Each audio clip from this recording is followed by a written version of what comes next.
Изградбата на спортската сала за потребите на училиштето Никола Каре во Кочани е во завршна фаза. Се работи на довршување на финалните работи, за да салата целосно биде готова за 10 дена. Еве, позади нас ја гледате подлогата која треба уште два слоја да се нанесат и едноставно целата таа структура заедно со обележењето на игралиштето ќе заврши.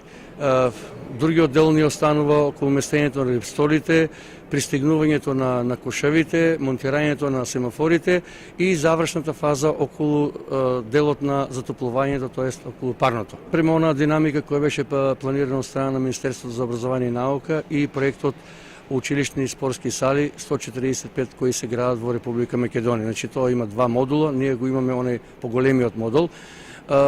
Знаете дека за неколку дена веќе почнува и оној другиот дел во општина Зрновци, кој е од помал интензитет, така да ние се надеваме негде за 10 дена сите овие работи, финални работи да бидат завршени и да очекуваме овој техничкиот прием заедно меѓу општината, училиштето и Министерство за образование и наука. Спортската сала во основното училиште Никола Каре во Кочани се очекува да биде предадена во употреба кон крајот на јануари наредната година.